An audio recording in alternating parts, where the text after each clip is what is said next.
Hello Ratbags, it's Joe Plays Games. Welcome back to a very special video today. We're going to be showing you guys how you can get the aberrant versions of dinosaurs on any map. I'm currently on Ragnarok and I'm literally going to be spawning in the same versions that basically just glow in the dark dinos. That is what they really are. They are some other slight differences. Apparently the aberrant dinos do hit a bit harder, they've got more damage, they can do a bit more, but they have got less health. So that's something to remember if you're going to be spawning in or transferring any of your aberrant dinos to any other map, like Scorched Earth, obviously like Ragnarok or the island or the centre map. I'm on PC, but these commands work on console. I have tested it. Go ahead and put the same commands in. All you have to do is literally put the word aberrant in between the blueprint and the C. So this is what I'm doing for summon. Now you can summon other dinosaurs other ways. You can use the summon commands, but I always use this one because normally when I'm summoning something I want it tamed, and this is the quickest, easiest way to make sure you've got a summoned dinosaur. But you can see there I've just put literally dodo underscore then character then underscore BP then underscore aberrant underscore C. What I'm doing and what I'm mucking around here now is just testing a few other things out, and obviously I realised I can't spawn in a rock drake because it's not an aberrant version, it is just the rock drake.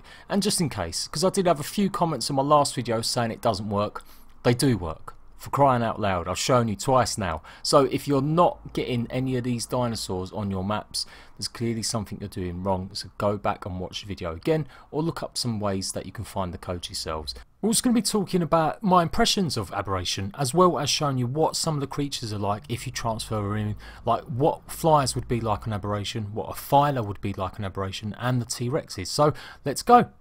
I wanted to see what the map was really made of and why Wildcard made the decision not to have flyers on the map, and maybe why they've excluded some dinosaurs like the T-Rex and the Phylaco. Now as far as I know, in a few weeks they'll probably open up all the official servers so you can just transfer in and out any creature except flyers. I still think they're not going to allow any flyers on the Aberration map, and there's a very good reason for that, so we're going to talk about that as well. I'm also going to be showing you how you can utilise the Aberration items on any map as well, like the climbing picks, the wingsuit. You can spawn it all in, you can transfer it all in. Obviously you can't craft it, you need to spawn or cheat or get these things in that way. But yeah, lots of things going on, let's do it. So yeah, whatever creature you're doing, go ahead and just put the word aberrant in between blueprint and C. Obviously there's the underscores as well, and you can see it, I've put it on big on the screen for you that you can actually check it out. There's no difference, like I said, the colours might be a little bit more funky, a little bit more darker sometimes on some of these creatures. It's more when you turn it at night time you really see the difference with the Aberration style dinosaurs. And there you go, I just turned it to night time and you can clearly see the actual glow in the dark markings on all the dinosaurs that are spawned in, and it's simple as that. There's no big tutorial on it, just simply swap out the word aberrant. It might work for some dinos, I didn't try that, I just like the GM summon. Like I said, it's the best way for me to bring in tame dinosaurs. But go ahead, if you want to maybe release some wild ones, I'm sure it probably works somehow. I'm sure you could probably just use the summon command and it will bring in the aberrant dinos if you want to do something with them or let people go and tame them on your servers or in your game. I am going to be talking also about what I think, my first impressions of Aberration as well. You know, I played it quite a bit, obviously, for the last week or so. I've done quite a few guides already, and I fancy doing a Let's Play. It's not often I want to do a Let's Play, but I think there's lots of stuff I could actually teach in a Let's Play rather than just guides, and hopefully it'll be entertaining as well. So I'm going to start doing that. Aberration, I like it. I do like it. It does have some issues, as ever, with most DLC. There's problems. And definitely from Wildcard there's lots of problems technically. Let's finish off this bit though. I'm going to go through the stuff now, how you can use the picks on any map or, you know, Aberration items. So I'm using the Giphy codes now, and it's just GFI, leave a space, and I wanted to test out the fishing basket, because the fishing basket I thought was meant to be coming to the whole of Ark. I didn't realise it was meant to only be an Aberration item. But if you type in GFI, leave a space, then type in fish, leave a space, then type in 1, leave a space, 0, leave a space, 0, you'll get the fishing basket. And the same thing goes for the climbing pick. If you put GFI, leave a space, climb, P, leave a space, 1, leave a space, 0, leave a space, 0, you will actually get the climbing pick. If you want the blueprint, you change the last 0 to a 1, and that'll give you the blueprint instead. But obviously you may have problems crafting some of this stuff if you haven't got the resources. And that is it. It's again a simple thing. I'm not going to sit here and spend 10 minutes going through lots of different commands. You can see the big one I've put up on the screen for you. Work it out, look up the codes that you need for the aberration items. I'm not going to sit here and show you guys how to spawn in 15, 16 different items. You guys are more than intelligent enough to do that yourselves. But it's pretty simple. The GFI codes, I love them. You know, you don't have to put the full word in like climb P, obviously climb pick. That's all you have to do and it will bring it out to you. And you can see me mucking around. I think this would be really cool. Imagine doing this properly in your actual single player world, or maybe if you've got a server running on Scorched Earth or Ragnarok, having the climbing picks around and you can do stuff and go climbing for them. I think that's really cool. I didn't test the wingsuit out, but you saw me trying to spawn it in. I didn't actually succeed because I couldn't be bothered looking up the codes and I was trying to do this video pretty quickly. But yeah, the climb is pretty cool. One thing I noticed though, there's no directional markers. Now I don't know if it's because Ragnarok's not finished yet and maybe that's why they haven't added it in. Technically the code shouldn't be there for it. I don't know, I'm not too sure. And if dinosaurs get too close to you, you can't actually move. So you've got to be careful of that. But yeah, it's pretty smooth, it's pretty quick. I like the way it runs around. I think climbing picks are a fantastic addition to Ark overall. If anything, some of the items they've added are really, really good. The wingsuit is pretty decent, but it's a bit hard to control at the beginning, but once you get the hang of it, it can be really cool. That would be really good on Scorched Earth, trying to get eggs and stuff like that. Maybe as a quick way in and quick way out, just like it is for the rock drakes. But yeah, lots of uses out of the picks. I've got lots of uses out of all the aberration items.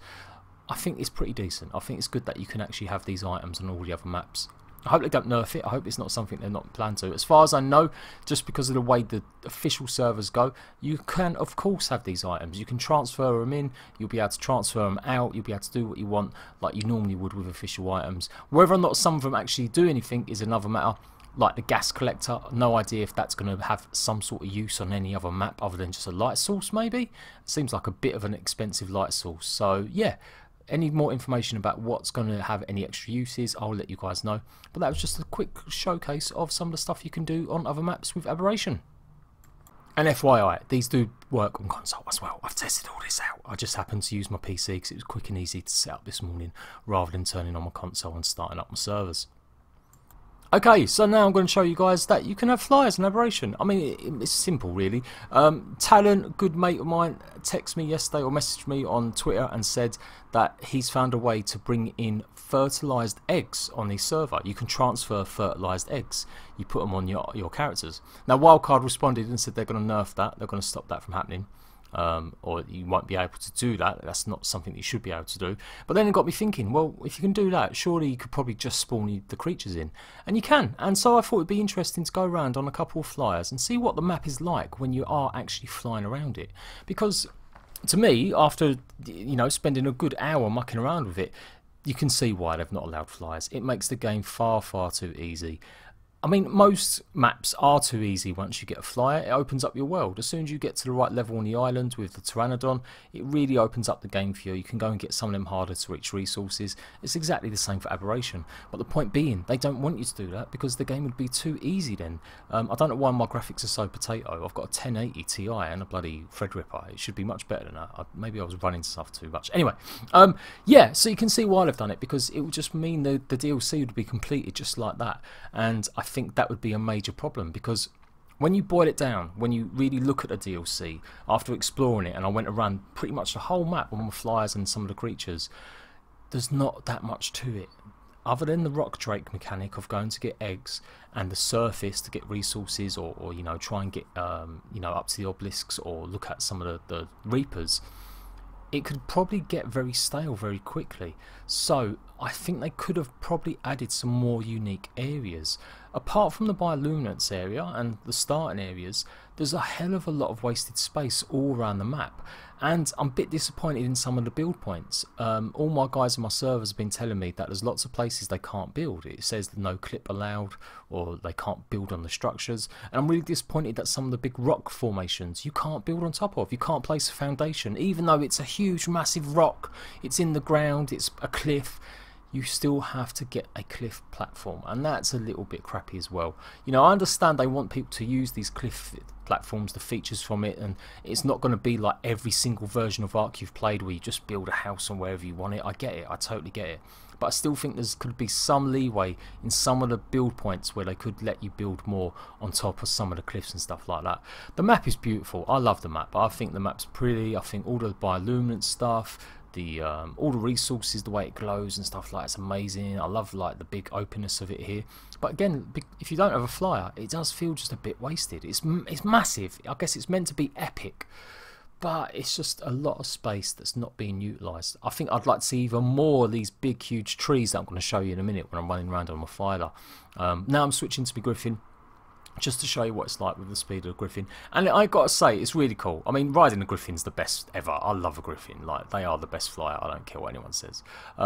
And riding this on an Aberration map was just like, whoa, it just opened my eyes a bit to the map, and it really gave me a sense of what the map really is, the sizing of it and the directions of it, and it really helped. So if you're really stuck on Aberration, you're really finding it hard working out where things are, maybe do a little cheaty for 20 minutes, just go running around on a flyer, get your bearings, work out where things are, and then get rid of it if you want to carry on playing single player, or you know, or on your server, just to give you a sense of the scope of where stuff is, because you can get lost. I'm saying there's not that much to it, but the smaller areas are all quite, you know, you do get lost very easily in the starting zone. Well, I do anyway, lots of it looks very similar.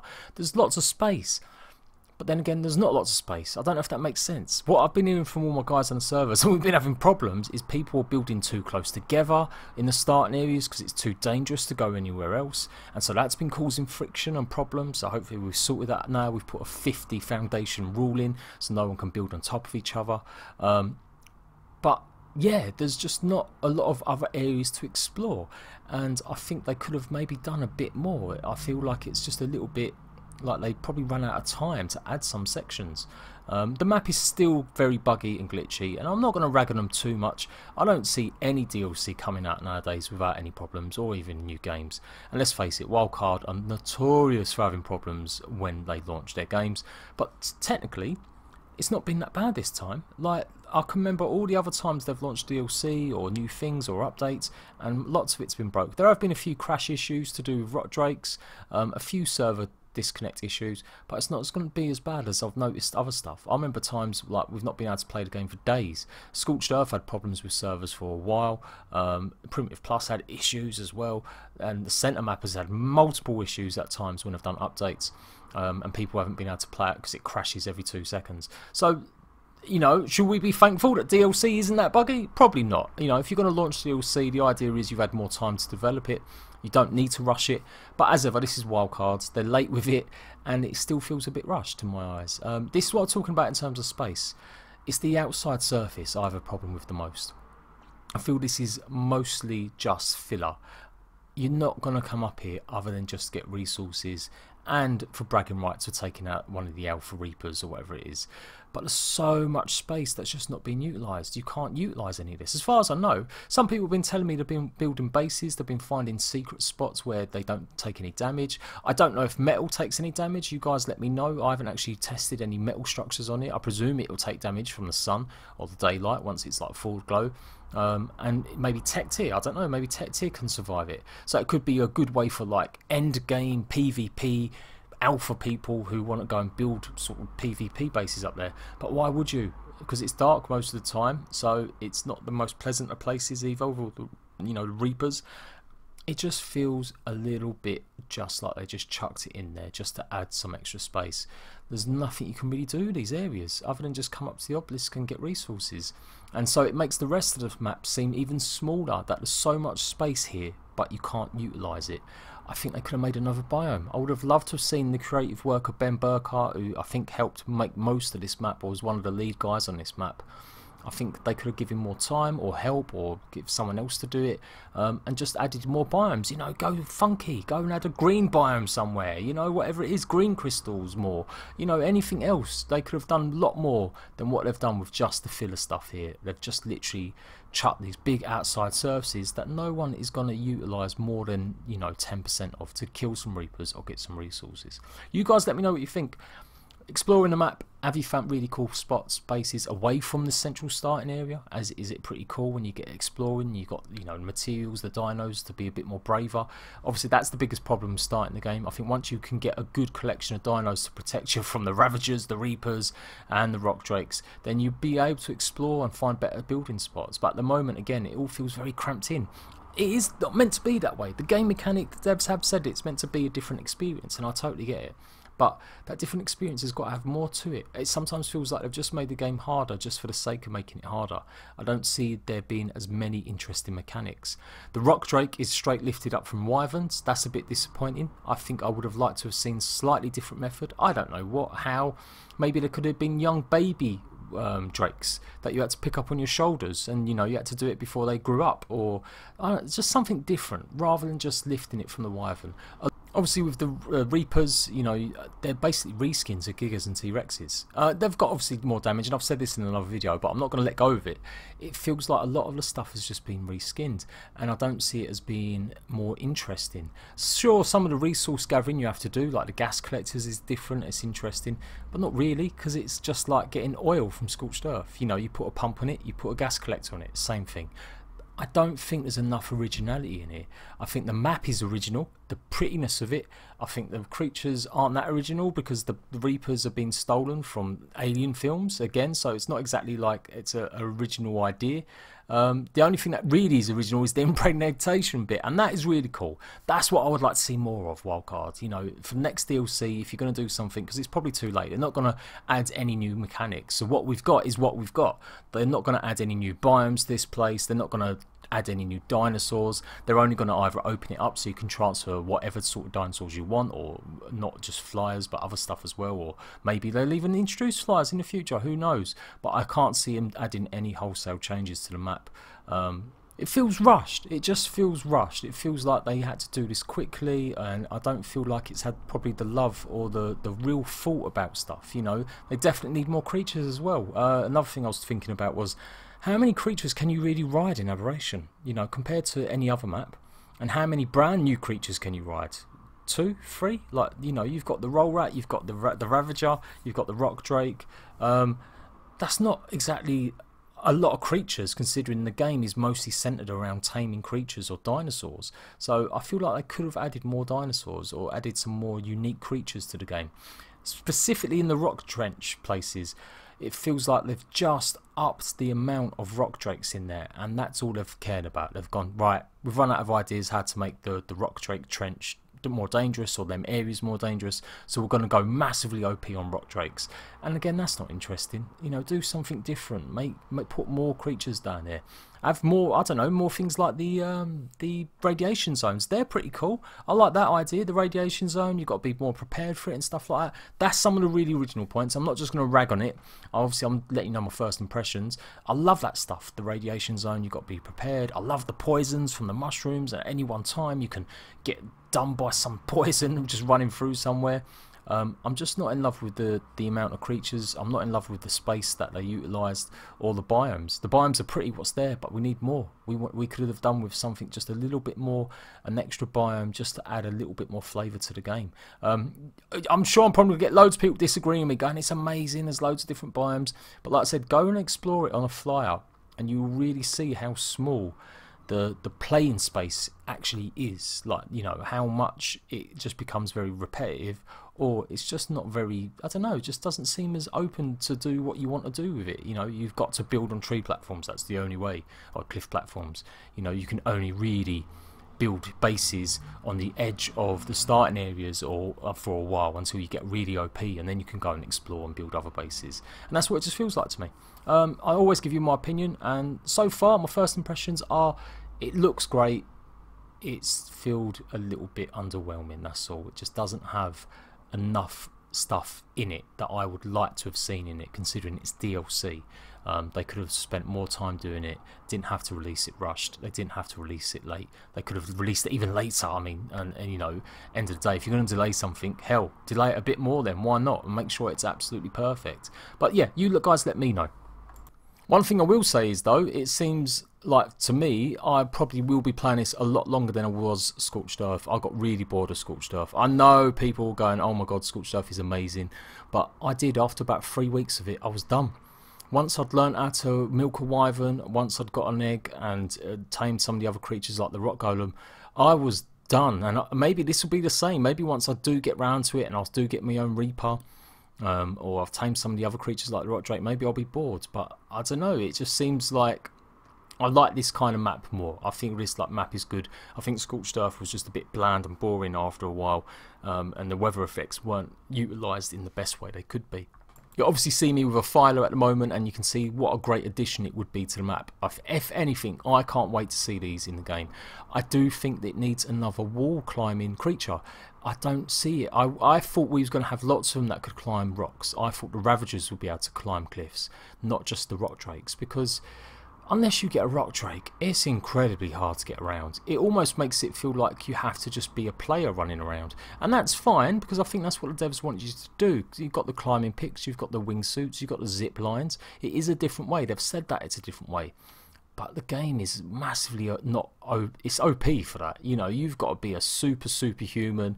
You've got to be super cautious. I don't know, I just don't feel it actually suits. I feel like it wouldn't have hurt to have had a couple more dinosaurs with a couple of extra abilities, like climbing, you know, some cliff faces and stuff like that. The fighter's still got issues though. It doesn't, I don't know if it's like completely optimized for what it's doing. You can see that sometimes it just obviously doesn't cope, it can't do it, obviously, when it's climbing big rocks. So I don't think it would be that much of a bad thing if servers or games had these on them. I think it would be really cool. I plan to open it up, well, hopefully my guys are voting on it now, whether or not they're going to allow sort of normal dinosaurs on the map. And I'll just show you the T-Rex as well. Now T-Rex, I can see why they've not added it, because after a while, yes, it's great for the starting area, but when you try getting around these swamp areas or the bioluminescent areas, you're going to come into a lot of problems in getting the T-Rex out of places. You're going to have to go around the long way, you're going to have to find the ramps, you're going to have to either build elevators, emergency ones, just to get your T-Rexes up. So I can see why they've not added it. Or why you're not meant to utilise it. It's all about the rock drake. The rock drake is kind of king of the map. Once you get one of them, then you're fine. You can climb anything, you can go anywhere. But until that point, it just feels a bit hard just for the sake of it, not necessarily hard because it's interesting. As ever, you guys let me know what you think. Have you mucked around? Have you spawned in any creatures or dinos on Aberration? What do you think about the sort of creatures that should be there? Do you think flyers should be on the map? Do you think it should be only Aberration dinos? They shouldn't allow any dinosaurs on? Let me know your thoughts and opinions in the comment section down below, and yeah, we'll catch up. I will be doing a proper review because this is an impressions. I have got a lot of game time to do. I want to try and get somewhere near the end game. I want to go and explore and do some artifacts splunking as well, and I do want to take a look at the Reapers and rock taming as well. So maybe all that stuff, once I've done all that, it'll give me a better sense of what the DLC really is, because it's not just about the map, it is about the creatures you tame, because that's what Ark is all about, taming creatures and doing stuff. So yeah, I will give it a very fair opinion, but that's my first impressions. It's hard just for the sake of being hard, and when you look at it as a whole, there's not a lot to it really. So yeah, I'm Jade Plays Games. I've just had a nice little talk here today, not really doing any sort of guided tutorial. I'm going to be doing this a lot more. I like doing this more, so I'll see you guys soon. Bye.